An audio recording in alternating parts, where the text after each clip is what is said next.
శాస్త్రి గారు స్టార్ట్ చేయండి సార్. సాయిరామ్. అందరికీ నమస్కారం. ఓం నమో భగవతే రుద్రాయ. మనం 6వ అనువాకంలో ఇంట్రడక్షన్ పీఠిక అయిపోయినాక 1వ మంత్రంలో ఉన్నాం. ఆ 1వ మంత్రాన్నే కొంచెం వివరంగా మనం చెప్పుకుంటున్నాం. కారణం ఏమిటంటే ఈ 1వ మంత్రంలో ఏ మాదిరిగా ఆ జ్యేష్ఠ కనిష్ట అనే ద్వంద్వం ఉందో ఈ అనువాకంలో ఉన్న మిగతా 15 మంత్రాలు కూడా అనేక రకాలైనటువంటి ద్వంద్వాలు, పూర్వజ పరజ మధ్యమ అపగల్భ ఇట్లా అనేక రకాల ద్వంద్వాలు మనకి ఇందులో కనపడతాయి. అసలు ఈ ద్వంద్వ స్వభావం ఏమిటి, ఈ ద్వంద్వాలను మనం ఎందుకు అతిక్రమించాలి, అసలు ఈ ద్వంద్వాలు అనేది భగవతత్వంలో ఎట్లా వచ్చింది, ఈ ద్వంద్వాలకి మనకి ఉన్న సంబంధం ఏమిటి, సో అనే వివరాలు కొంచెం స్పష్టంగా మనకి ఇందులో తెలిస్తే ఇదే వివరాల్ని మళ్ళీ మనం రిపీట్ చేసుకోవాల్సిన అవసరం లేకుండా ఆ మిగతా 15 మంత్రాలకి ఎక్కడెక్కడ ఈ ద్వంద్వ భావం వచ్చిందో అక్కడక్కడలా కూడా దీన్ని అన్వయించుకోవచ్చు అనే ఉద్దేశంతో ఈ మొదటి మంత్రాన్ని కొంచెం విపులంగా మనం డిస్కస్ చేస్తున్నాం. సో ఈ 5వ అనువాకంలో చెప్పబడ్డ మంత్రాలు కూడా ద్వంద్వాలున్నా ఆ ద్వంద్వాలన్నీ కూడా భగవత్పరంగా ఉండటం, భవాయచ సర్వాయచ పశుపదేచ ఆ మాదిరిగా ఉండటం, ఇవి మానవపరమైన, జంతుపరమైన, సృష్టిపరమైన, వృక్షపరమైన, గింజ మొక్క ఇట్లాంటివి కూడా మనకు రాబోయే మంత్రాల్లో మనకు అవన్నీ కనపడతాయి. ఈ అన్ని ద్వంద్వాలకి కూడా అప్లై చేసుకోవాల్సినటువంటి ఆ ద్వంద్వ అతీత స్థితి, దాని యొక్క ప్రాధాన్యత ఈ మొదటి మంత్రంలో కొంచెం ఎక్కువ వివరంగా మనం తెలుసుకుంటున్నాం. సో యాక్చువల్గా ఈ జ్యేష్ఠ కనిష్ట పరమైనటువంటి భావాన్ని ఈ మంత్రానికి అధిష్టాన దేవత అయినటువంటి కపర్ది అంటే కపర్దం ద్వారా కం పర్ది కపర్ది, కం అంటే జలభూతం, జలభూతాన్ని నిగ్రహించి జలభూతాన్ని తన కంట్రోల్లో తీసుకుని మనకి ఇచ్చినటువంటి ఆ కపర్ది తత్వాన్ని గురించి మొదటి విశ్లేషణలో మనం చెప్పుకున్నాం. అట్లాగే ఈ జ్యేష్ఠ కనిష్ట పరంగా పరబ్రహ్మ దగ్గర నుంచి సూక్ష్మాతి సూక్ష్మమైనటువంటి కణం దాకా హయ్యెస్ట్ అదేటైతే లోయెస్ట్ ఇది అన్న భావాన్ని కూడా మనం చెప్పుకున్నాం. సో మనకి వ్యక్తమైనటువంటి తొలి బ్రహ్మతత్వాన్ని సదాశివతత్వం లేదా స్పేస్ అంటాం. దాన్నే సైంటిస్టులు మహాశూన్యం అంటారు, దాన్ని శూన్యవాదం అంటారు. మనం శూన్యం అనం, వేదము వేదాంతం దాన్ని పూర్ణం ఉంటుంది. పూర్ణాత్ పూర్ణముచ్యతే పూర్ణస్య పూర్ణమాదాయ పూర్ణమేవ అవశిష్ట, పూర్ణం నుంచి ఎంత తీసేసినా పూర్ణం పూర్ణంగానే ఉంటుంది అనే తత్వంగా ఆ సదాశివ తత్వాన్ని గురించి మనకి చెప్తుంది. అంటే ఫర్ ఎగ్జాంపుల్ హిమాలయ పర్వతం చాలా గొప్పది కావచ్చు. హిమాలయ పర్వతం ఎంత గొప్పదైనా సరే ఆ గొప్ప పర్వతంలోంచి ఒక చిన్న రాయి కనుక మనం బయటికి తీసేస్తే ఆ హిమాలయ పర్వతం యొక్క స్థితి ఏమిటి, రాయి మైనస్ హిమాలయ పర్వతం అని చెప్పాలి. ఎందుకని దానికి ఒక కొలమానం ఉన్నది. ఇదిగో ఇన్ని వేల అడుగులు ఎత్తుంది, ఇన్ని వేల అడుగులు వెడల్పు ఉంది, ఇన్ని వేల అడుగులు పొడుగుంది, ఏదో కొలమానం ఉంది. ఆ కొలమానంలో ఒక చిన్న రేణు యువతలకు వచ్చినా సరే ఆ కొలమానానికి తేడా వస్తుంది. అట్లా భగవత్ తత్వానికి కొలతలకి అందనది, మన ఊహకి కూడా అందనది. కాబట్టి దాన్ని పూర్ణం అన్నారు, శూన్యవాదులు దాన్ని శూన్యం అన్నారు. మోడర్న్ సైంటిస్ట్ కూడా మహాశూన్యం, బిగ్ బ్యాంగ్, మహాశూన్యం, వ్యాక్యూమ్ ఇవన్నీ మాట్లాడతారు. అది వ్యాక్యూమ్ కాదు, అదంతటా కూడా సంపూర్ణంగా శక్తియుతంగా ఆక్రమించి ఉన్నది. శక్తి యొక్క ఆక్రమణలో ఉన్నటువంటి స్థితి అనే మాటని వేదాంతులు మన ఈ రుద్రంలో ఉన్నటువంటి ఈ భావం చెప్తుంది మనకి.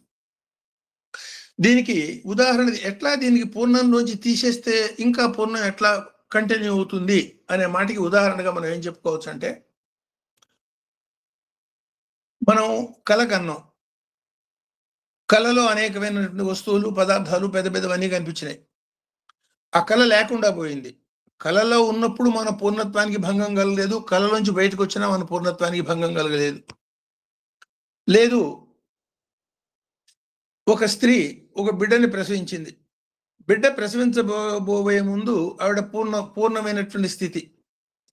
బిడ్డని ప్రసవించడం మూలంగా తనలోంచి బిడ్డ బయటకు వచ్చినా తన పూర్ణత్వానికి ఏ మాదిరిగా ఎట్లా భంగం కాలేదో అదే మాదిరిగా ఈ భగవతత్వంలోంచి ఆ పూర్ణతత్వంలోంచి ఎంత తీసినా కూడా పూర్ణత్వం అనేది భంగం కాదు. అందుకనే ఈ జగత్తు మొత్తాన్ని కూడా భగవంతుడి యొక్క కళ అనే భావంతో చెప్పటంగా కూడా ఇందులో మనం చూస్తూ ఉంటాం. సో ఎందుకని ఇవన్నీ మనం డిస్కస్ చేస్తున్నాం అంటే, ఈ జ్యేష్ఠ అనే పదానికి ఆ మహత్తత్వమైన సదాశివ తత్వాన్ని మనం అప్లై చేసుకోవచ్చు. ఈ కనిష్ట అనే దానికి నూతనమైనటువంటి అత్యంత సూక్ష్మాతి సూక్ష్మమైన పరమాణులో ఉన్న అంతర్గత కణాన్ని కూడా మనం అప్లై చేసుకోవచ్చు.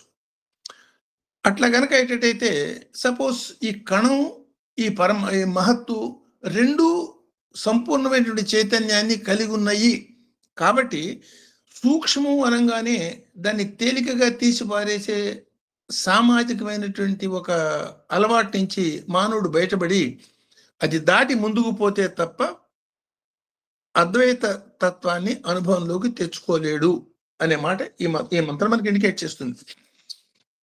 ఎందువల్ల సాధారణంగా సమాజంలో అనేక రకాల ద్వంద్వాలు మనం చూస్తాం. గొప్ప కొద్ది, ధనవంతుడు పేదవాడు, చాలా పెద్ద ఉద్యోగస్తుడు, చాలా చిన్న, అనేక రకాలు, జ్యేష్ఠ కనిష్ట, శక్తివంతుడు శక్తిహీనుడు. అందులో ఈ లోవర్ కేటగిరీని తృణీకార భావంతో చూడటం అనేది సొసైటీకి సాధారణంగా కనపడుతున్నటువంటి లక్షణం. సాధకుడు ఆ లక్షణం నుంచి బయటపడితే తప్ప సాధనలో పరిపూర్ణత పొందలేడు అని చెప్పటం అనేది ఇందులో ప్రధానమైనటువంటి ఉద్దేశం. సో ఇది కేవలం సాధన కోసమే మనం చేస్తున్నామా అంటే, సాధన కోసమే రెండిట్లోనూ సమభావాన్ని మనం వ్యక్తం చేయాలా, లేదు నిజంగా అందులో సమభావం ఉన్నదా అనే దానికి కూడా సైంటిఫిక్గా ఈ మంత్రం మనకి చెప్పేది ఏంటంటే, అత్యంత సూక్ష్మాతి సూక్ష్మమైనటువంటి కణంలో కూడా సంపూర్ణమైనటువంటి పరమాత్మ యొక్క చైతన్యం ఉన్నది కాబట్టి దాని సంపూర్ణత్వానికి ఏ మాదిరిగాను ఇబ్బంది కలగదు. ఆ మాట నమ్మినప్పుడే విశ్వం అంతా ఒకే ఒక పరమ చైతన్యంతో వ్యాపించబడి ఉన్నది, అది పూర్ణ స్వరూపమే కానీ శూన్య స్వరూపం కాదు అనే మాట మనకి అర్థమవుతుంది. సో దీన్ని అణోరణి మహతోమహి అనేది వేదమంత్రంగా మనం చూస్తాం.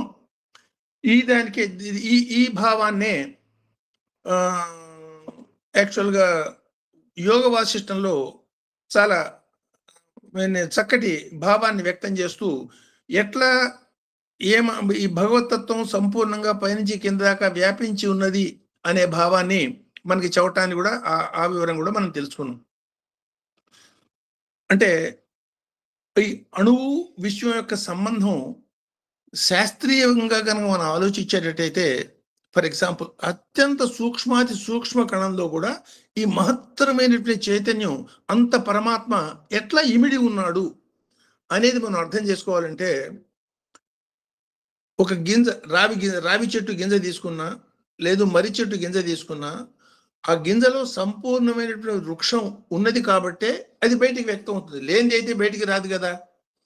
సో ఇంత పెద్ద వృక్షం ఈ చిన్న గింజలో ఏ మాదిరిగా దాగి ఉన్నదో అదే మాదిరిగా ఈ సంపూర్ణమైనటువంటి పరమాత్మ యొక్క స్వరూపం ఈ సూక్ష్మాతి సూక్ష్మమైనటువంటి పరమాణు కణంలో కూడా ఇమిడి ఉన్నది అనే భావం మనకి ఏర్పడ్డప్పుడే, ఆ భావం దృఢమైనప్పుడే, ఆ తర్వాత దృఢమైన తర్వాతనే అనుభవంలోకి తెచ్చుకునే ప్రయత్నం మనం చేయగలుగుతాము.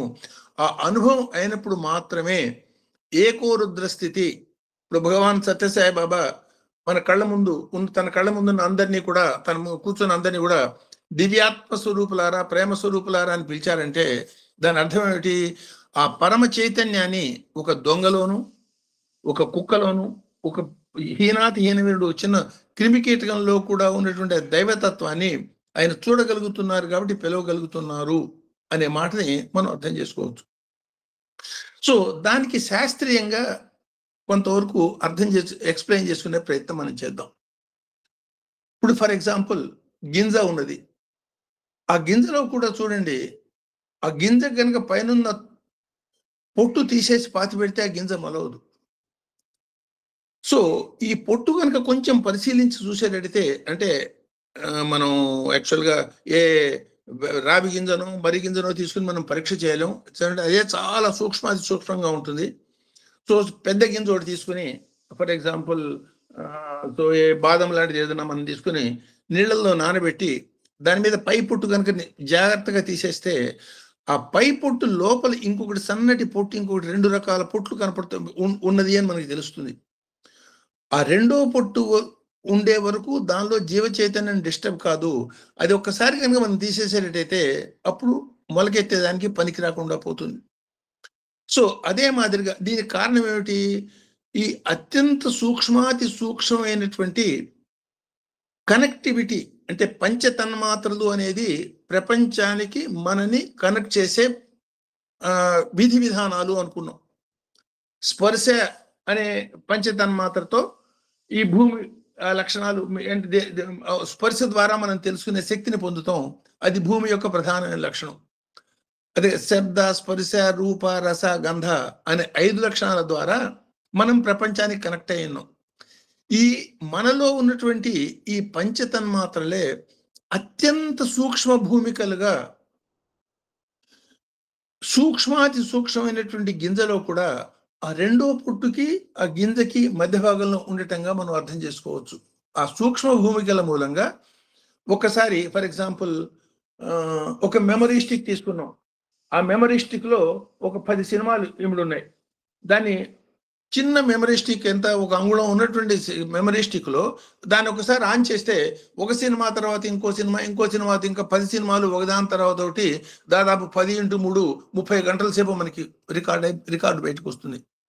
చూడటానికి ఇంత సూక్ష్మంగా ఉన్నటువంటి ఈ మెమరీ స్టిక్ మీద ఈ సినిమాలన్నీ ఏ మాదిరిగా రికార్డ్ అయి ఉన్నాయో, ఒక జీవి చనిపోయినప్పుడు, అంటే ఒక జంతువు కానీ ఒక మనిషి కానీ చనిపోయినప్పుడు ఆ జంతువులు లేదా మానవులు చేసినటువంటి కర్మల యొక్క రికార్డు మొత్తం కూడా ఆ పెన్ డ్రైవ్ లో రికార్డ్ అయినట్టుగా ఆ సూక్ష్మాతి సూక్ష్మమైనటువంటి ఆ రికార్డింగ్ పరికరం మీద టోటల్ గా రికార్డ్ అయ్యే ఆ సూక్ష్మ శరీరం మీద, స్థూల, సూక్ష్మ, కారణ అనే 3 శరీరాలు అనుకున్నాం.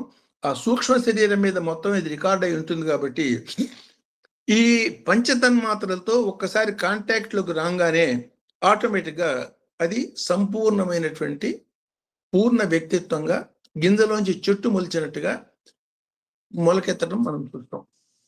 అంటే దీనికే ఫర్ ఎగ్జాంపుల్ ఈ పంచతన్మాత్రలు విశ్వం యొక్క శక్తులు వాటిల్లో తేడా లేదు, కానీ గింజల్లో ఉన్నటువంటి చైతన్యంలో తేడా ఉన్నది. కాబట్టి వేప గింజ పెడితే అందులోంచి వేప మొక్క వస్తుంది, మర్రి గింజ పెడితే మర్రి మొక్క వస్తుంది, మామిడి గింజ పెడితే మామిడి మొక్క వస్తుంది.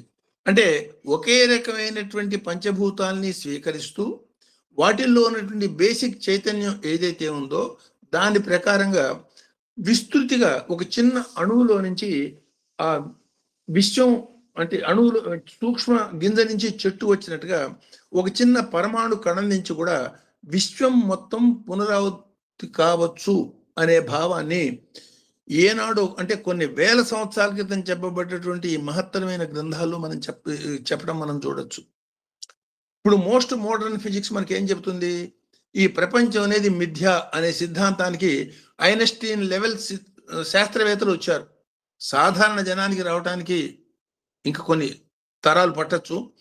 ఐన్స్టీన్ అంత మేధస్తున్నటువంటి శాస్త్రజ్ఞులు ఈ జగత్ అనేది కేవలం మిథ్య, ఇందులో ఏమీ లేదు, ఇది సినిమా బొమ్మలు తెర మీద ఏ మాదిరిగా కనపడుతున్నాయో ఆ మాదిరిగా ఈ ప్రపంచం అనే తెర మీద ఆడుతున్న బొమ్మలు అనే నిశ్చయానికి వచ్చారు. కానీ అనుభూతం చేసుకోవటంలో ఇంకా కింద మీద ఆ తపన పడుతున్నారు. దీన్ని అనుభూతం చేసుకున్న వాళ్ళనే దార్శనికులైన మహర్షులు అంటాం.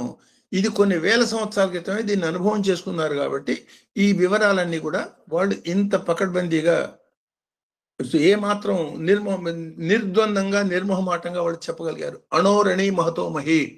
చూడటానికి ఎంత చిన్న సూక్ష్మాతి సూక్ష్మమైన కణంలో విశ్వం మొత్తం వ్యాపించి నుండి పరమాత్మ వ్యాపించి ఉంటాడు అనే దానికి అర్థం చేసుకోవటం ఈ మాదిరిగా అర్థం చేసుకునే ప్రయత్నం మనం చేయొచ్చు.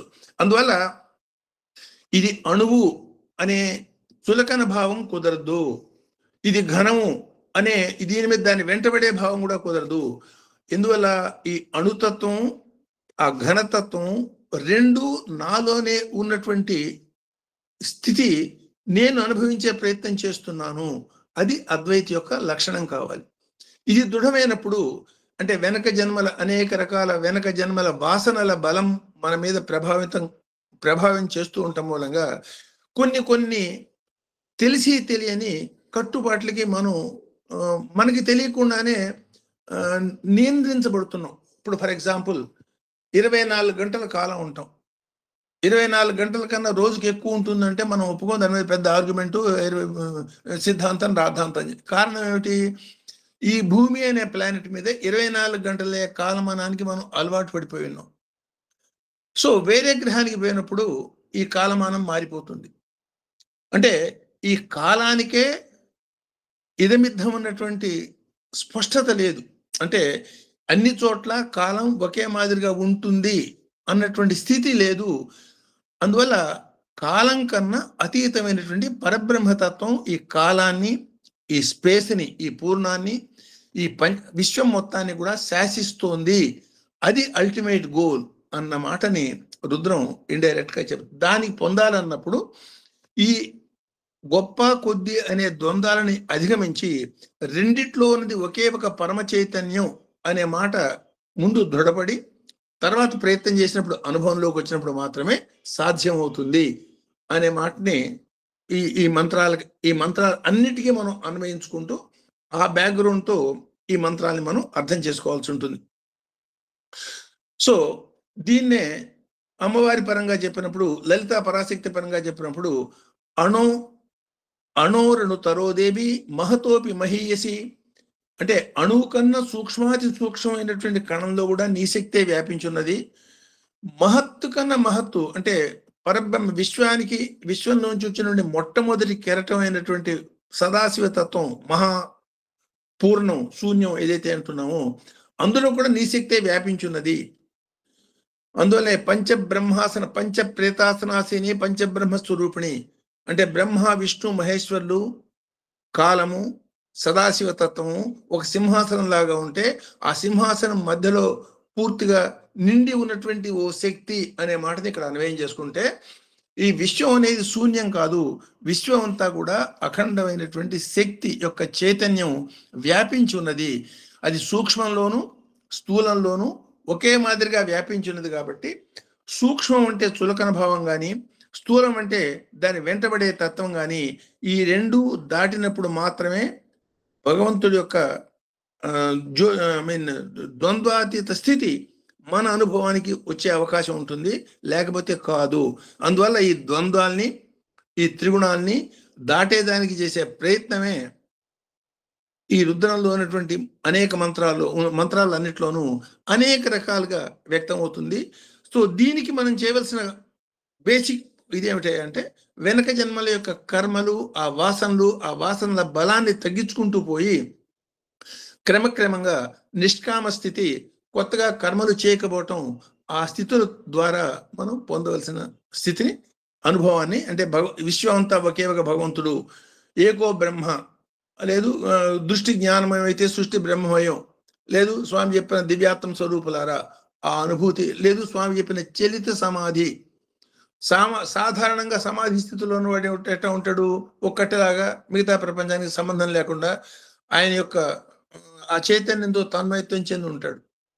ఆ స్థితి కూడా కాదు, దానికి అతీతమైనటువంటి స్థితి, జీవన్ముక్త స్థితి, అంటే సర్వకాల సర్వావస్థల్లోనూ సమాధి స్థితి. దీన్ని ధ్యేయంగా ఈ మంత్రాలు మనకి ఇండికేట్ చేస్తున్నాయి అనుకోవచ్చు.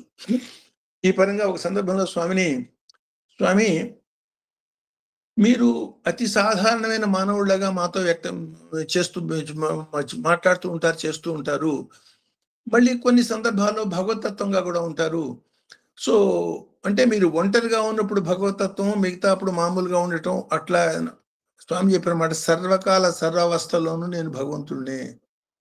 అంటే భగవంతుడు అంటే మనకి ఆ గుళ్ళో ఉన్నటువంటి విగ్రహాన్ని చూసి అదే మాదిరిగా ఒక స్థిరంగా కదలకుండా మనం చెప్పిన ప్రసాదాన్ని మన నైవేద్యం పెట్టి మన నైవేద్యం మనకే ఇచ్చే పద్ధతిలో ఉండే ఒక పద్ధతి మనకు అలవాటు కావటం మూలంగా భగవంతుడు అనే దాన్ని కూడా కొన్ని గిరిగీసుకున్నట్టుగా మన భావాన్ని భగవంతుడి మీద ఆపాదిస్తున్నాం తప్ప విశ్వవ్యాపక చైతన్యము భగవంతుడు అన్న పరమైనటువంటి అన్వయం మనం చూడగలిగినప్పుడు గుళ్ళో ఉన్నటువంటి విగ్రహం కన్నా విశ్వంలో ఉన్నటువంటి ఒక చిన్న ఏ జీవైనా ఒక చీమైనా సరే ఎక్కువ, అంటే భగవంతుడి యొక్క సృష్టి కాబట్టి ఎక్కువ ఉదాత్తమైనటువంటి దైవశక్తి కలది అనే మాట మనకి అనుభవం అవుతుంది. ఆ అనుభవం ఆచరణాత్మకమైనప్పుడు అప్పుడు ఏకో రుద్ర, లేదు ఒకే ఒక చైతన్యం విశ్వం అంతా వ్యాపించున్నది అన్న అనుభూతి. సో దానికోసం, ఆ అనుభవం కోసం ఇప్పుడు అవగాహన ప్రయత్నం మనం చేస్తున్నాం. ఈ బ్రహ్మసూత్రాలు మనకేం చెప్తాయంటే, భగవంతుని శ్రేష్ఠశ్చ, అత్యుత్తమం అత్యున్నతం అన్నది. వెంటనే అణుశ్చ అని కూడా చెప్తుంది, అత్యంత చిన్నదానికన్నా చిన్నది. ఈ బ్రహ్మసూత్రంలో చెప్పిందే, ఉపనిషత్తుల్లో చెప్పిందే, లలితా సహస్రనామాలో చెప్పిందే, వీటన్నిటికీ ఆధారమైనటువంటి మొట్టమొదటి రుద్రంలో చెప్పబడ్డ ఈ మాటనే ఎవరికి అంటే మహానుభావులు ఏకం సత్ విప్రా బహుధా వదంతి అన్నట్టుగా ఆ ఒకే ఒక సత్యాన్ని వాళ్ళ వాళ్ళ అనుభవాలను బట్టి అనేక రకాలైన మాటల్లో వాళ్ళు అర్థం చేసుకునే విధానంగా దాన్ని ఎక్స్ప్లెయిన్ చేయటంగా మనం దీన్ని అర్థం చేసుకోవచ్చు. అంటే ఈ శ్రేష్టంలోనూ అణువులోనూ ఒకే ఒక భగవతత్వం ఉన్నది అన్నప్పుడు రెండిట్లో కూడా మీరు సమానంగానే రెండిటి మీద మీకు సమానమైన దృష్టి ఉండాలి అనేది ఇందులో ప్రధానమైనటువంటిది. ఎందువల్ల సమానం అనేది ఏదైతే ఉన్నదో, ఈ సమానం అన్ని విశ్వంతటికి సమానం అని దేనైతే ఉంటున్నామో, ఈ సమాన స్థితికి అధికమైనటువంటి స్థితి భగవంతుడిది. కాబట్టి ఆ స్థితి మనం పొందగలిగేదానికి ముందు సమాన విశ్వంలో ఉన్నటువంటి సమత్వాన్ని సమానంగా చూడగలగటం అనే దృష్టి అలవాటు చేసుకోవాలి పరంగా. ఇదే యాక్చువల్గా దాని పేరేమి యోగ వాసిష్టంలోనే ఇంకో కథ. ఎందుకు మనం ఈ ద్వంద్వాన్ని అతిక్రమించాలి? మనమంతా అనేక రకాల పూజలు, పునస్కారాలు, యజ్ఞాలు, యాగాలు, లేదు అభిషేకాలు, నామ సంకీర్తన, అనేక రకాల సేవా కార్యక్రమాలు చేస్తూ ఉంటాం. ఈ చేస్తూ ఉన్నప్పుడు మనం సంతోషంగా ఉండి పక్క వాళ్ళని సంతోషపెట్టాలనే ధ్యేయంతో మనం చేస్తూ ఉంటాం. సాధారణంగా ఏదో ఒక కోరికతో చేస్తూ ఉంటాం, రకరకాలుగా చేస్తూ ఉంటాం. ఎందువల్ల ఈ ద్వంద్వాలు దాటాలి అనే దానికి ఒక చక్కటి కథని యోగ వాసిష్టం ఇంకో మాదిరిగా చెప్తుంది, ఇంకొక యాంగిల్లో చెప్తుంది. దాన్ని కూడా అర్థం చేసుకుంటే ఎందుకు ఈ ద్వంద్వాలు దాటాలో మనకు తెలుస్తుంది. అరిష్టనేమి అని ఒక రాజఋషి, ఆయన రాజ్యపాలన అంతా పూర్తి చేసి, ఆయన కర్తవ్య నిర్వహణ అంతా పూర్తి అయిపోయినాక వృద్ధాప్యంలో అంటే వానప్రస్థాశ్రమంగా వచ్చి తపస్సు కూర్చుని నిష్కాముడై దేని మీద కోరిక లేకుండా అఖండమైనటువంటి తపస్సు చేస్తూ ఉంటాడు. అట్ట కొన్ని సంవత్సరాలు తపస్సు చేయగానే ఆయన యొక్క తపో పరిస్థితిని అర్థం చేసుకున్న దేవేంద్రుడు దేవ విమానం ఒకటిచ్చి దూతని ఇచ్చి ఆయన దగ్గరికి పంపిస్తాడు. పంపించి, ఓ మహానుభావ, నేను దేవేంద్రుడు దూతగా వచ్చాను, మీ యొక్క తపస్సు అఖండమైన తపస్సు మీరు చేస్తున్నారు, కాబట్టి మీకు దేవలోకం నుంచి దేవేంద్రుడు ఆహ్వానం పంపించి మిమ్మల్ని తీసుకుని దేవలోక భోగాలు అనుభవించేదానికి మిమ్మల్ని ఆహ్వానిస్తూ పంపించాడు, కాబట్టి మీరు వస్తే నేను సంతోషిస్తాను అని ఆ దేవదూత ఇంద్రుడి యొక్క ఆహ్వానాన్ని ఈ అరిష్టనేమి అనే రాజఋషికి అందిస్తాడు. ఈయనంటాడు, చాలా సంతోషం నాయన, సో ఇంద్రుడికి నా నమస్కారాలు అవన్నీ చెప్పు, అసలు దేవలోకం ఉంటున్నావు కదా, దేవలోకం అంటే ఏమిటి, అసలు దేవలోకంలో ఏముంటుంది, ఈ సౌఖ్యాలు అంటున్నావు, ఈ మానవ లోకంలో ఉన్న సౌఖ్యాల కన్నా దేవలోకంలో సౌఖ్యాలు ఎక్కువ ఉంటాయా, ఏమిటి దాని యొక్క వివరాలు విశేషాలు చెప్పమంటాడు. ఈయనన్నీ వివరిస్తాడు. ఎంతో మంది రకరకాల దేవతలు ఉంటారు. యక్ష, కిందర, కింపురుష, గంధర్వ, దేవ, ఇంద్ర, బృహస్పతి, ఇట్లా రకరకాల స్థాయి భేదాలతో అనేక రకాల దేవతలు ఉంటారు. ఎవరెవరి స్థాయిని బట్టి వాళ్ళ స్థాయి కొద్దీ రకరకాల ఆనందాల్ని అనుభవిస్తూ ఉంటారు. అంటే రకరకాల ఆనందాలు అనుభవిస్తున్నారంటే కొందరిది గొప్పగా ఉండే ఆనందం, కొందరిది కొద్దిగా ఉండే ఆనందం, అట్లా ఉంటుంది. అవును స్వామి, అంతే ఉంటుంది. యక్ష కిందర్ల కన్నా 100 రెట్లు ఎక్కువ ఆనంద స్థితిలో దేవతలు ఉంటారు, దేవతల కన్నా 100 రెట్లు ఎక్కువ ఆనంద స్థితిలో ఇంద్రుడు ఉంటాడు. ఇవన్నీ చెప్తాడు. చెప్తే అంటే అక్కడ కూడా ఈ గొప్ప, కొద్ది, ఎక్కువ, తక్కువ అనే తేడాలు ఉన్నాయి కదా, సహజంగా ఉంటాయి స్వామి అంటాడు. ఉండేటట్టయితే తక్కువ ఉన్నవాడికి ఎక్కువ వాడి మీద ఈర్ష, ఎక్కువ ఉన్నవాడికి తక్కువ వాడి మీద చులకన, అవన్నీ ఉండే అవకాశం కూడా ఉంటుంది కదా. ఇతని మీద అవును ఉంటుంది అంటాడు. అప్పుడు ఏమో మాట చెప్తాడు, ఈ సమత్వం లేకుండా ఎక్కువ తక్కువలు ఉండేటట్టయితే అందులో ఆనందం ఏం పొందుతాము? ఎక్కువ తక్కువ అనే భేదభావం ఎప్పుడైతే వచ్చిందో ఆనంద భంగం కలుగుతుంది కదా. అయినా నేను దేవలోక ప్రాప్తి కోసం ఏ తపస్సు చేయలేదు. అందువల్ల ఇంద్రుడికి నా కృతజ్ఞత చెప్పి నీదో నువ్వు వెళ్ళిపోమంటాడు. ఈయన ఈ దేవదూత చాలా ఆశ్చర్యపోయి ఇంద్రుడికి పోయి ఆ మాట చెప్తాడు. ఇంద్రుడు మళ్ళీ ఈయనతో ఏం చెప్తాడు, ఇది కొంచెం పరీక్ష చేద్దామని. అయితే దేవసుఖాలు కానప్పుడు మరి దేనికోసం నువ్వు తపస్సు చేస్తున్నావు అని అడుగుతాడు ఇంద్రుడు. నేను తపస్సు కోసమే తపస్సు చేస్తున్నాను, నా ఆనందం కోసం తపస్సు చేస్తున్నాను. అందులో తేడాలు ఉంటాయి, ఆనందంలో తేడాలు ఉంటాయి, ఎక్కువ తక్కువలు ఉంటాయి అన్నప్పుడు, ఎక్కువ తక్కువ ఉన్నప్పుడు మళ్ళీ ఆ భేదభావం మూలంగా మళ్ళీ మనస్సు ఉంటే కదా ఎక్కువ తక్కువ అంటే మనస్సు ప్రేరేపగా ఉన్నది.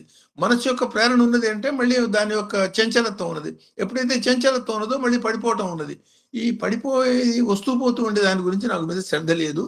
కాబట్టి అయితే ఏం చేస్తూ ఉంటాడు, ఇట్లాగే తపస్సు చేస్తాను. ఎన్నాళ్ళు చేస్తూ ఉంటాడు, శరీరం పడిపోయేదాకా చేస్తాను. పడిపోతే ఏం చేస్తూ ఉంటాడు, పాము శరీరం వదిలినట్టుగా, పాము కూసం వదిలినట్టుగా శరీరం వదిలేస్తాను, వెళ్ళిపోతాను ఉంటాడు. చూడటానికి చాలా సింపుల్గా ఉన్న కన్వర్జేషన్లో పాము కూసం వదిలేసినట్టుగా నేను వదిలేసి వెళ్ళిపోతానంటే దాని అర్థం ఏమిటి? నేనంటే ఎవరైనా ఆయన ఉద్దేశం, నేను ఆత్మ అన్న స్థిర నిశ్చయంతో ఉన్నటువంటి వ్యక్తిగా మనం అర్థం చేసుకోవచ్చు. లౌకిక జీవితంలో ఫర్ ఎగ్జాంపుల్ మనమే ఉన్నాం, ఇన్ని మనం మాట్లాడుకుంటున్నాం. నేను అనగానే ఈ 6 అడుగుల శరీరం, 5 అడుగుల శరీరం, 4 అడుగుల శరీరం, ఈ శరీరాన్ని లేదు మనకున్న ఆస్తిపాస్తులు, మనకున్న పేరు ప్రతిష్టలు, మనకున్నటువంటి గౌరవాలు, లేదా మనకున్నటువంటి నాలెడ్జి, ఇవన్నీ మనకు గుర్తొస్తాయి. అంటే మనం మానసిక స్థితిలో నేనుగా భావిస్తున్నాం, లేదు శారీరక స్థితిలో నేనుగా భావిస్తున్నాం, లేదు మానసిక అండ్ శారీరక స్థితిలో నేనుగా భావిస్తున్నాం తప్ప ఆత్మపరంగా నేను ఆత్మ అన్న భావన ఇంకా మనకి కలగకపోవటం.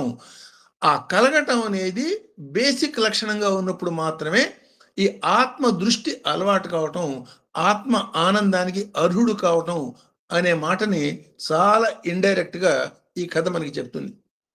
వెంటనే దేవేంద్రుడు నమస్కారపూర్వకంగా ఆయనకి ఏం చెప్తాడంటే, ఇట్లాంటి వ్యక్తికి జ్ఞానానికి అర్హుడు, దేవలోకాలు తృణీప్రాయంగా స్వీకరించి దాన్ని పట్టించుకోని వ్యక్తి జ్ఞానానికి అర్హుడు. కాబట్టి ఆ రోజుల్లో వాల్మీకి మహర్షి ఆశ్రమం అది ఉండటం, వాల్మీకి మహర్షి మహాజ్ఞాని, అందువల్ల ఈయనని గౌరవంగా వాల్మీకి మహర్షి దగ్గర ఆశ్రమంలో దించి, నా యొక్క విన్నపంగా వాల్మీకి మహర్షికి ఈ మహారాజు ఈ స్థితిలో ఉన్నాడు కాబట్టి మీ దగ్గరికి దించటం అయింది అని దేవేంద్రుడు విన్నవించుకున్నాడు అన్న మాటని చెప్పమని పంపిస్తాడు.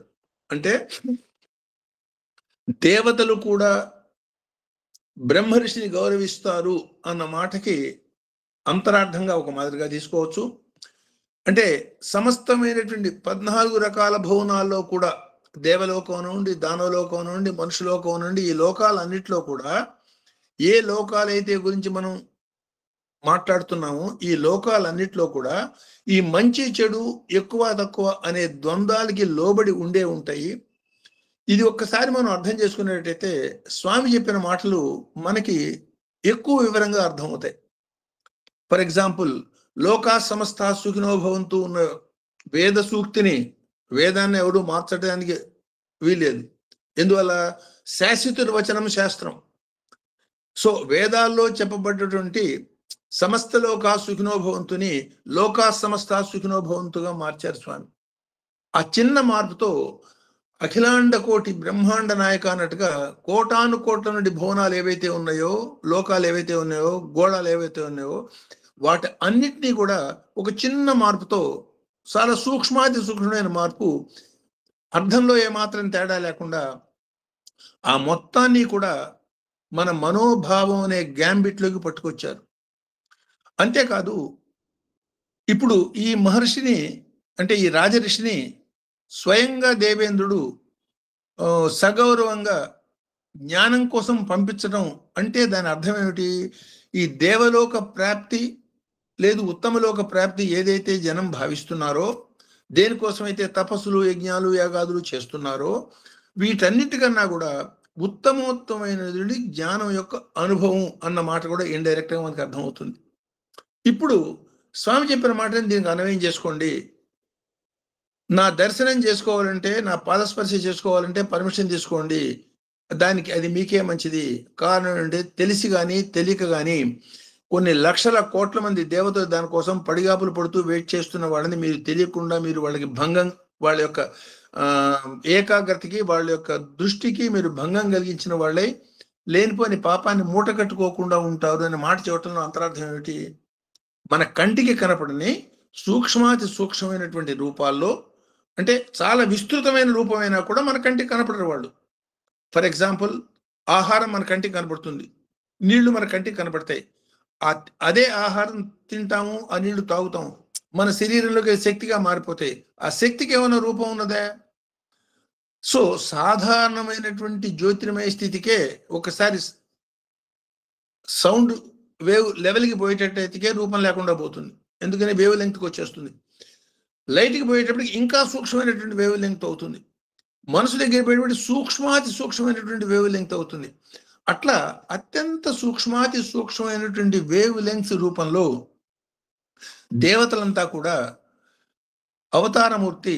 ఇందువల్ల ఆయన ఈ బ్రహ్మర్షులందరికీ ఆది సాక్షాత్తు పరబ్రహ్మ స్వరూపుడు.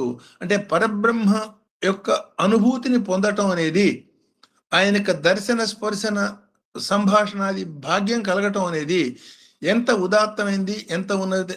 ఈ దేవలోకాలు, స్వర్గ సుఖాలు వీటన్నిటికన్నా ఉత్తమమైంది అనే భావం ఇండైరెక్ట్ గా మనకి అర్థమవుతుంది.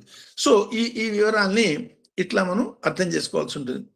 ఇది ఈ పోలికలతో మనం చెప్పుకోవడంలో ఉద్దేశం ఎందుకంటే, ఈ కంపారిజన్ లో మనం ఏంటి ద్వంద్వంలో ఉన్నటువంటి ద్వంద్వ జీవితానికి, అంటే ద్వంద్వానికి సంబంధించిన భూమిలో ద్వంద్వమైనటువంటి విధానాలకి అలవాటు పడ్డ జీవనంలో మనం ఉన్నాం కాబట్టి ఈ కంపారిజను, ఈ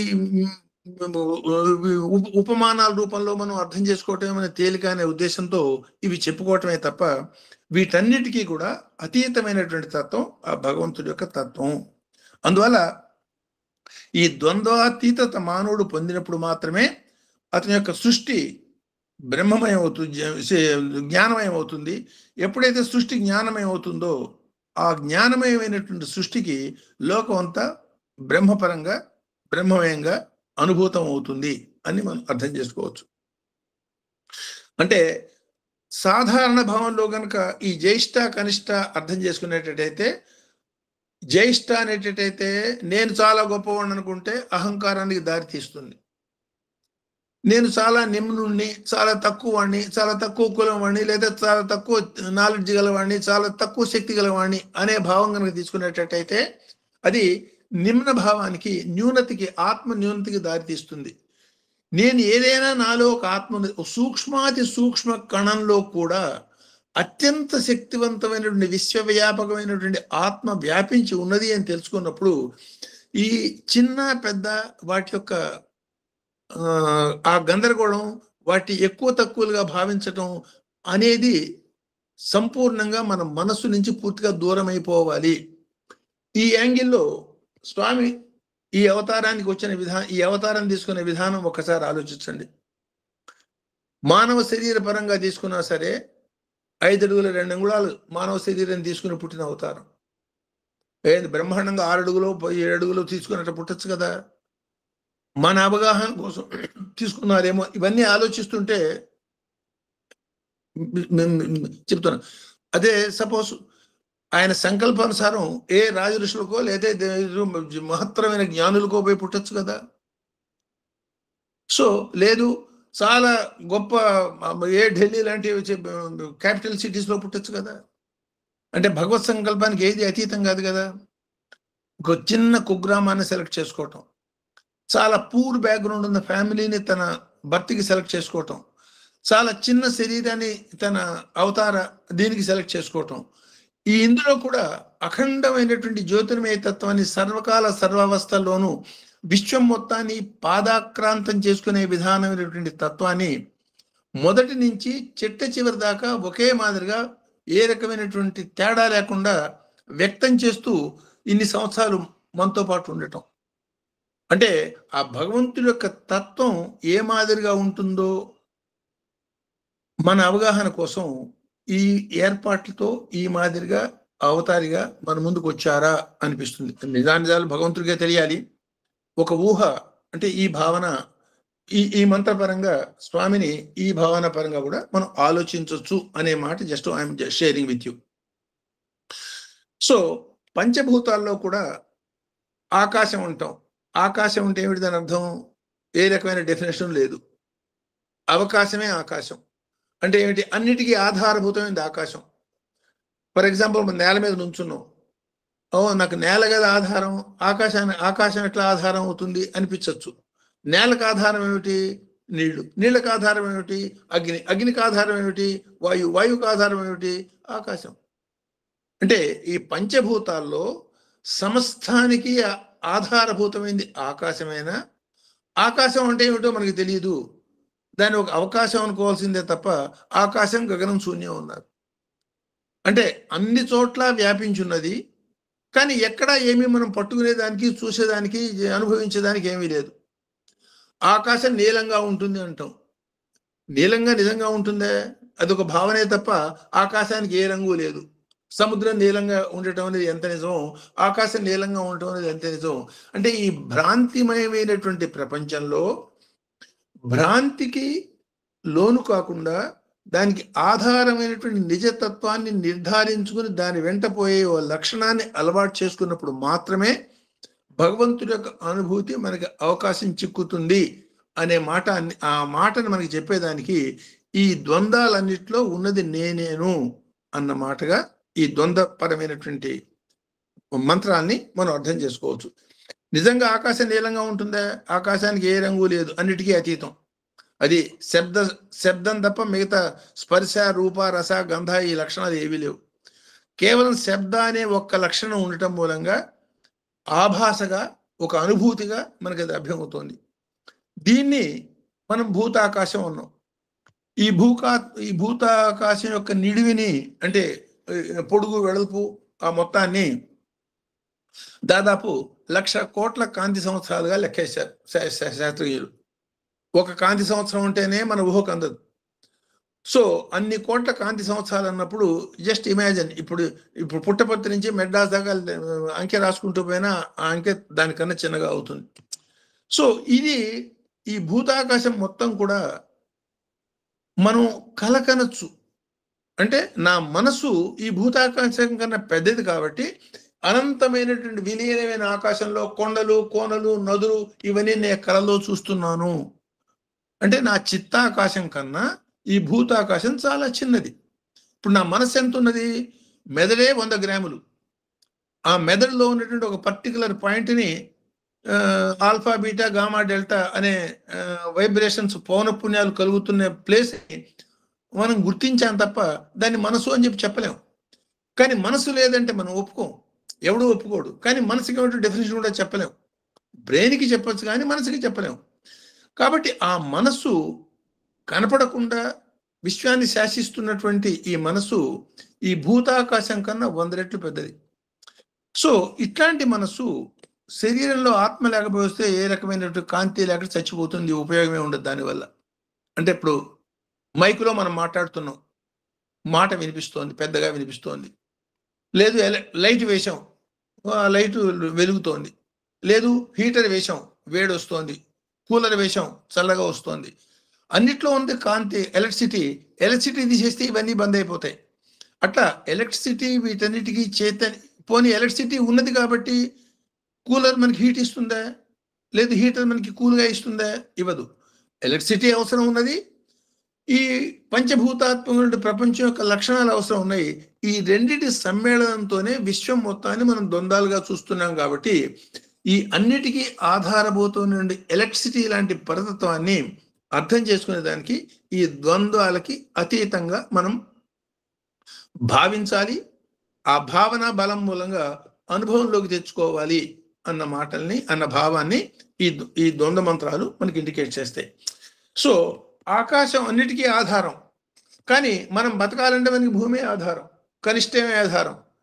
ఈ భూమి మీద ఆకాశమే కాదు, ఈ 14 భువనాల్లో ఉన్నటువంటి సమస్త దేవజాతులకి కూడా భూమే ఇండైరెక్ట్గా ఆధారం.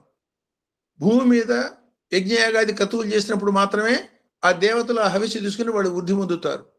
వాళ్ళు వర్షాలు ఇస్తేనే మళ్ళీ ఈ భూమి సస్యశ్యామలం అవుతుంది. సో ఈ భూమికి దేవతలకి ఉన్న అవినాభావ సంబంధం, ఆ లింకు ఆ మాదిరిగా ఉంటుంది. అంటే అల్టిమేట్గా దేవతలు కానీ ఇతర లోకవాసులు కానీ వీళ్ళంతా కూడా భూమి మీద జరుగుతున్న కర్మలు, ఆ కర్మల యొక్క ప్రభావం భావాలు వాటి మూలంగానే వర్ధిల్లుతున్నారు. ఈ లోకాలన్నిటికీ ఆధారం భూమి అయినా సరే, ఈ భూమికి ఆధారం, సర్వానికి ఆధారం ఆకాశం అందకుండా ఉన్నది. అన్నిటికీ ఆధారమైంది భూమి అయి ఉన్నది. ఈ భూమి కనిష్టభూతంగా మనం చూస్తున్నాం. అంటే కనిష్ట గరిష్ట అనే భావాలు అతీతంగా ఈ రెండిటికి ఆ చైతన్యం కలగటానికి కారణమైంది పరమాత్మ యొక్క చైతన్య ఏకైక చైతన్య శక్తి అనే దాని మీద మనం దృష్టి నిలిపినప్పుడు మాత్రమే ఈ ద్వంద్వాలకి అతీతంగా మనం పోగలుగుతాము అనే మాటని ఈ మంత్రాలు మనకి ఇండికేట్ చేస్తాయి. ఇందులో చెప్పినటువంటి ఈ ద్వంద్వాతీత తత్వాన్ని రాబోయే మంత్రాలు అన్నిటికీ కూడా మనం అన్వయం చేసుకున్నప్పుడు మనకి సంపూర్ణమైనటువంటి అవగాహన కలుగుతుంది. గురువు శిష్య పరంగా మనం చూసిన గురువు యొక్క జ్ఞానం ఆయన తలకాయలో ఉంది. అది మనం పొందేదానికి ఆయన పాదాలను ఆశ్రయిస్తాం. స్వామి అవతారమూర్తి వచ్చారు, ఆయన పాద నమస్కారం కోసం మనం తాపత్రయపడతాం. ఎందువల్ల ఆ కనిష్ట స్థానంలో ఉన్న పాదాలను ఆశ్రయించటం మూలంగా మనకి రావాల్సిన జ్ఞానం మనకి లభ్యం అవుతుంది. అంటే ఈ కనిష్ట గరిష్ట అనే భావాలు కాకుండా రెండిటికి ఆధారభూతమైంది ఒకే ఒక పరమాత్మ యొక్క చైతన్యము అన్న పరంగా. సో వేదాలు జ్ఞానము పరంగా వేదాంతాన్ని ఉపనిషత్ వాక్యాలుగా అంటాం. డైరెక్ట్గా వేదాంతాన్ని ఆచరణలో పెట్టడం, అద్వైతాన్ని ఆచరణలో పెట్టడం అత్యంత కష్టం, దాదాపు అసాధ్యం. 99.99 రికరింగ్ ద్వైతమే ఉంటుంది, కానీ భావం మాత్రం అద్వైతంలో ఉండాలి. అద్వైత భావంతో అందువలనే త్యాగైన ఏకే ఏదో 100 ఒకడు ఆ సంపూర్ణమైన భగవతత్వాన్ని పొందగలుగుతాడు అన్న మాటని చెప్పడంలో అంతరార్థంగా. కాకపోతే లక్ష్యం దాని మీద పెట్టి జీవనం కనుక భూమి మీద ఉండేటట్టయితే ఈ రెండింటి యొక్క సమన్వయంతో ఆనందమయమైనటువంటి ప్రస్తుత జీవితం, ఆనందమయమైనటువంటి ఉత్తమ స్థితి లభ్యం అయ్యేదానికి సంపూర్ణమైన అవకాశం ఉంటుంది. కాబట్టి ధ్యేయం అద్వైతం ఉండాలి. ప్రాక్టీస్ అంతా కూడా ద్వైతంలో, ఈ ద్వైతంలోనే ఉంటూ ద్వైతంలో ఉన్న సమత్వాన్ని చూడగలిగినప్పుడు మాత్రమే అది రెండిటికి అతీతమైనటువంటి ద్వంద్వాతీత స్థితి అనుభవంలోకి వస్తుంది అన్న పరంగా అర్థం చేసుకోవచ్చు. అట్లాగే జ్ఞానేంద్రియ కర్మేంద్రియాలు చూసినా సరే, సో జ్ఞానేంద్రియాలు ఉత్తమం, కర్మేంద్రియాలు. సో జ్ఞానేంద్రియాల యొక్క అనుభూతిని అనుభవించాలంటే కర్మేంద్రియాలతోనే అనుభవించాలి. కర్మేంద్రియాలు పనికిరానివి, జ్ఞానేంద్రియాలు గొప్పవి అట్లా కూడా అవకాశం లేదు. జ్ఞానేంద్రియం లేకపోతే కర్మేంద్రియంతో అనుభవించాల్సింది. ఈ రెండింటి యొక్క సంయోగం లేకపోతే అనుభవమే లేదు. సో ఈ పరస్పర ఆలంబన అర్థం చేసుకుని అన్నిట్లోనూ సమత్వమైన దృష్టి మనం పెట్టుకోగలిగినప్పుడు ఈ ద్వంద్వం, ఈ ద్వంద్వాతీతత, ఈ రెండిటికి ఆధారమైన భగవతత్వం ముందు అర్థమవుతుంది, తర్వాత అనుభవంలోకి వచ్చే అవకాశం మనకు ఉంటుంది. సో ఈ మంత్రం మనకి ఇండికేట్ చేసే సాధక భావం ఏం చేస్తాం, విశ్వం అంతా కూడా అనేక అంతరాలతో నిండి ఉంటుంది. విశ్వం అంటేనే అంతరాలు, అదే మంచి చెడ్డ, గొప్ప ధనం, పేదరికం, ఇట్లా అనేక రకాల ద్వంద్వాలతో ఉంటుంది. ఈ ద్వంద్వాలకి అతీతమైనటువంటి స్థితిని పొందేదానికి ప్రయత్నం చేయటమే ఈ విశ్వంలో మన యొక్క లక్ష్యం. అప్పుడు మాత్రమే అమృత ఆనంద స్థితి లభ్యం అవుతుంది. కాబట్టి జ్ఞాన దృష్టి పెంపొందించుకుని విశ్వం మొత్తాన్ని కూడా ఒకే ఒక పరబ్రహ్మగా, అదే ఏకోరుద్ర స్థితిగా అనుభవించే ప్రయత్నం చేయటం అనేది ఈ మంత్రం యొక్క లక్ష్యం. సో ఈ మంత్రభావాన్ని శ్లోకంలో మనం చెప్పినప్పుడు జ్యేష్ఠం కనిష్టం శ్రేష్టంచ శ్రేష్టతరం పరాత్పరం శ్రేష్ఠ స్థితి ప్రసాదార్థం ఏకబిల్వం శివార్పణం. స్వామి, నువ్వే అందరికన్నా జ్యేష్ఠుడివి.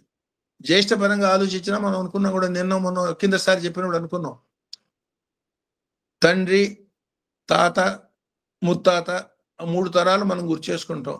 ఉన్నవి 3ఏనా? ఆ 3 తర్వాత జ్యోతిర్మయత్వం అంటాం.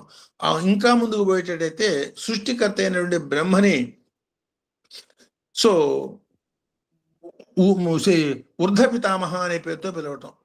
ఆ బ్రహ్మ కారణం ఎవరు? విష్ణుమూర్తి యొక్క నాభికమలం. విష్ణు కారణం ఎవరు? ఆ పరమేశ్వరుడు. దానికి కారణం ఎవరు? ఈ అనూహ్యమైనటువంటి పరాత్పరమైనటువంటి చైతన్యం.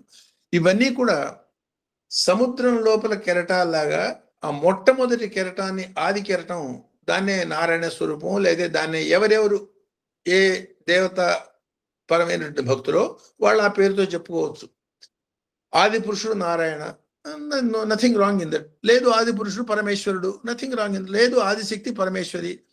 సో ఈ భావపరంగా మాట్లాడుకోవటమే తప్ప నిరాకార పరబ్రహ్మ నుంచి వచ్చిన వ్యక్త చైతన్యం, ఆ వ్యక్త చైతన్యం వచ్చినప్పుడు మనం ఇది ఎన్నోసారి ఈ మాదిరిగా వస్తుందో మనకి తెలియదు.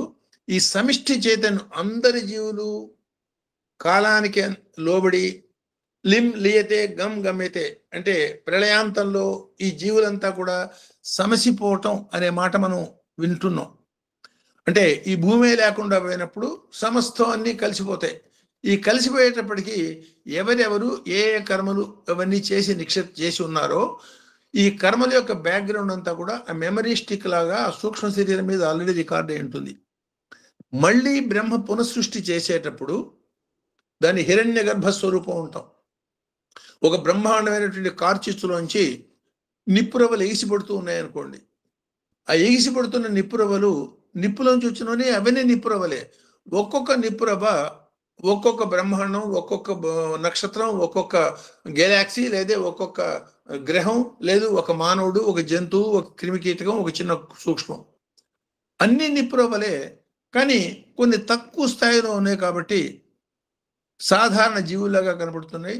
కొన్ని ఇంకా ఎక్కువ స్థాయిలో, ఎక్కువ ఎనర్జీ స్థాయిలో ఉన్నాయి కాబట్టి మండుతూ కనబడుతున్నాయి. సో దీనికి ఉదాహరణ ఏమిటి? ఒకే ఒక నీరు చాలా ఎక్కువ శక్తితో ఉన్నది, చాలా వేడిగా ఉన్నది, అది సూపర్ వేపర్ లాగా ఉంటుంది, అదే కంటికి కనపడదు. లేదు కొంత దాని శక్తి తగ్గింది, మామూలు వేపర్ లాగా తెల్లగా పొగల్లాగా కనపడుతూ ఉంటుంది. ఇంకా శక్తి తగ్గింది, చేత్తో ముట్టుకునే దానికి వీలుగా ఉన్న నీళ్ళలాగా మారుతుంది. ఇంకా శక్తి తగ్గింది, గడ్డగట్టి మంచుగడ్డలాగా మారుతుంది. Super vapour, normal vapour, ordinary water and మంచుగడ్డ అన్నిటి యొక్క ఫార్ములా H2O అయినా కూడా వీటి యొక్క స్థాయి భేదాలు ఏ మాదిరిగా ఉంటాయో ఆ విశ్వ విరాట్ స్వరూపం, లేదు ఆ హిరణ్య గర్భ స్వరూపం నుంచి ఈ సృష్టి అంతా జ్యోతిర్మయ కణాలుగా ఆవిర్భవించినప్పుడు ఎక్కువ శక్తివంతమైన ఏమన్నా ఇంకా మండుతూ సూర్యుడిలాగా, గెలాక్సీ లాగా, నక్షత్రాలుగా జ్యోతిర్మయంగా ఇంకా ప్రకాశిస్తున్నాయి. ఆ శక్తి కొంత పోగొట్టుకున్న స్థితిలో మిగతా జంతుజాలం సృష్టి అంతా ఉన్నది. కాబట్టి ఎవరైతే వాళ్ళ యొక్క శక్తిని తపోశక్తి అంటాం, లేదు సాధనా శక్తి అంటాం, తద్వారా లేదు సమదృష్టి వల్ల వచ్చిన శక్తి అంటాం, లేదు భగవంతుడితో కలవటం మూలంగా వచ్చిన శక్తి అంటాం, అట్లా ఎవరైతే శక్తిని పెంచుకుంటారో వాళ్ళు ఆ ఊర్ధ్వ స్థితులకి ప్రయాణం చేస్తూ పోతూ ఉంటారు. హయ్యెస్ట్ స్టేజ్కి పోయినప్పుడు వాడు పరమాత్మలో భాగంగా మారిపోతాడు. ఆ పరమాత్మలో భాగంగా మారిపోయేదాకా కూడా గైడ్ చేసే గ్రంథంగా ఈ రుద్రాన్ని మనం భావించవచ్చు. సో అదే ఏకో రుద్ర స్థితి, అదే రుద్రం యొక్క లక్ష్యంగా. సో అట్లాంటి నువ్వు శ్రేష్ఠాతి శ్రేష్ఠుడివి, అట్ ద సేమ్ టైం చాలా సూక్ష్మాతి కనిష్ట స్వరూపుడు కూడా. సో ఉన్న అన్నిట్లోనూ ఉన్నటువంటి శ్రేష్ఠతత్వం నీదే కాబట్టి స్వామి నిన్నే ధ్యేయంగా పెట్టుకుని, నిన్నే లక్ష్యంగా పెట్టుకుని నా జీవితాన్ని గడుపుతున్నాను. సో లక్ష్యం ఏమిటా అంటే నీ యొక్క అంటే యద్భావం తద్భవతి అంటాం, లేదు భ్రమర కీట న్యాయం అంటాం. సో ఏకాగ్ర దృష్టితో భ్రమరం మీదే దృష్టి పెట్టడం మూలంగా భ్రమరం కీటకం భ్రమరంగా మారింది అని ఉదాహరణపూర్వకంగా చెప్తూ ఉంటాం. లేదు రాముడు భరతుడు 14 సంవత్సరాలు మొహం చూడకపోయినా కేవలం రాముడి మీదే దృష్టి పెట్టడం మూలంగా భరతుడు కాస్త రాముడిలాగా మారిపోయినాడు, ఫిజికల్ ఆకారం కూడా అంటాం. అట్లా అత్యంత శ్రేష్ఠ స్వరూపుడమైన నీ మీదనే నేను దృష్టి పెట్టి ఏకాగ్రంగా నిన్నే భావించటం మూలంగా నేను కూడా శ్రేష్ఠ స్థితి పొందగలిగేదానికి నా 3 గుణాలకి రిప్రజెంటేటివ్ అయినటువంటి ఈ త్రిదళ బిల్వపత్రాన్ని నీ పాదాలకి సమర్పిస్తున్నాను అన్న భావంతో ఈ మంత్రభావాన్ని శ్లోక రూపంలో మనం చెప్పుకోవచ్చు. సో ఇక్కడ ఆపుతాను. క్వశ్చన్స్ కానీ ఎలాబరేషన్స్ కానీ ఏదైనా ఉండేటైతే those points we can discuss. తర్వాత నెక్స్ట్ దానిలో 6వ అనువాకం 2వ మంత్రానికి పోదాం. అది కూడా పూర్వజాయచ పరజాయచ. ఇవన్నీ అన్ని మంత్రాలు ఇదే మాదిరిగా ఉంటాయి. ఈ అనువాకంలో ఉన్న 15 మంత్రాలు కూడా అనేక రకాల ద్వంద్వాలు, జ్యేష్ఠ కనిష్ట, పూర్వజ అపరజ, మధ్యమ అపగల్భ, జగన్య బుద్ధియ, శోభ్య ప్రసర్య, ఇట్లా యామ్య క్షేమ్య అనేక రకాల ద్వంద్వాలు ఉంటాయి. కాబట్టి ఈ ద్వంద్వాలన్నిటికీ అందులో ద్వంద్వతత్వానికి అధిగమించిపోయేదానికి ఈ మొదటి మంత్రాన్ని కొంచెం ఎక్కువ విపులంగా చెప్పుకున్నాం. ఈ విపులత మిగతా వాటిలో ఉండదు. మామూలుగా మిగతా మనం డిస్కస్ చేయొచ్చు. So any questions you are welcome. అందరికీ నమస్కారం.